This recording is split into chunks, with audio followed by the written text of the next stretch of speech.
Good morning, it's Tom, Negotiating with Jesus. Once again, playing some songs or doing some practice, some exercises, trying to level up. Someone in the comments did note that I don't have any markers on the front of my guitar until you get to an octave. I love this guitar.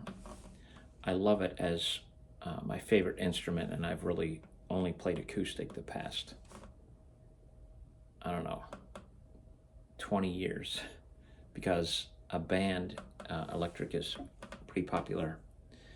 When you're playing in a church, you start being pretty acoustic. That's what I did, kind of leading worship. So I was pretty good with just chords and knowing the chord shapes and playing a pretty good rhythm and being able to sing at the same time. So that's my experience almost all my life, being able to sing and play. Pretty great skill if you can get to that level. How do you level up? You start learning all the names of the notes, the chord shapes, triads up and down the neck,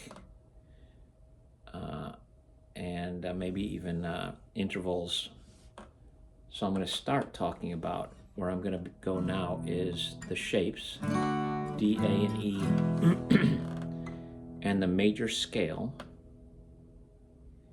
going up and down the neck. So the do, re, mi going up is the major scale. Whole step, half step, whole step, whole step, whole step, half step. So for me, even though it's not marked, I see the dots on the top of my neck, and I know where the first, the third, the fifth, I know those are super critical. So even though I don't have markings, that third fret, you can find it. And it is super important to know where the third fret is, the fifth fret, to find that A, G, that G shape. The E moved up, the G bar chord.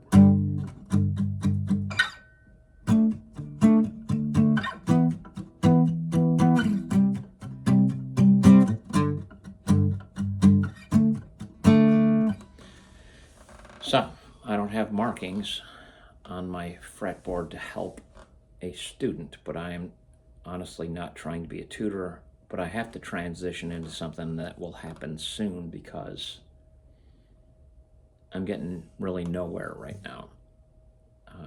Doing my daily grind, but I don't feel like these are useful videos, so whatever. So, E shape, super important. E shape, very movable. You can change fingers, so you free up your index. And you can get a whole handful of strings because all the notes are close together. The E, super useful. The D, which looks like a C, but when that pinky has to be involved stretching, it's not as easy. And when the index and pinky have to separate far, it's not so easy. But the D, I'm saying the D is useful. D is super easy too. C and hold. The D minor. E, E minor. A, A minor. Do, re, mi.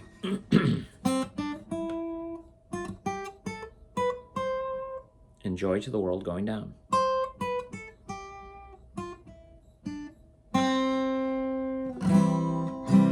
Works everywhere. If you want to play in the key of G,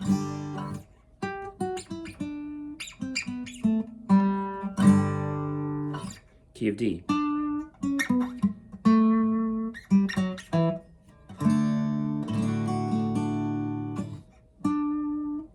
So going down, it's exactly the same, only backwards, as going up. Half step. Between third and fourth, and seventh and eighth. Octave. So this is the theory. If you get this, it's a big advance, I think. So I've been practicing key of C. Daniel Serif, triads. I'm going to start working on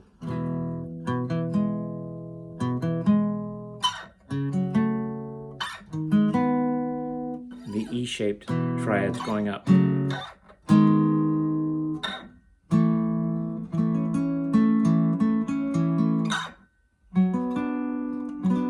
Oops, it's supposed to be major, then minor, then diminished. That D minor shape played on the 5th, 4th, and 3rd strings,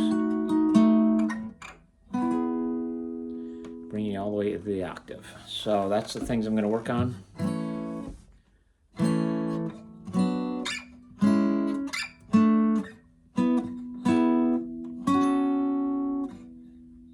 Then it's what? No. No. What is it? I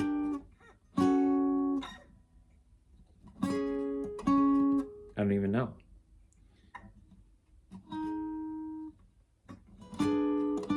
It's the D shape. We would be at the A minor shape, but we have to drop the 5th and the 3rd.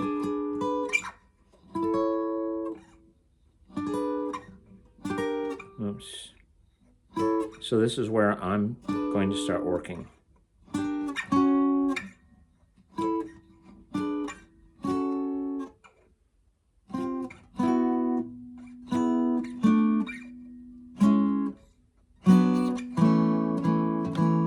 going to start memorizing these. I'm going to keep going, so there you go.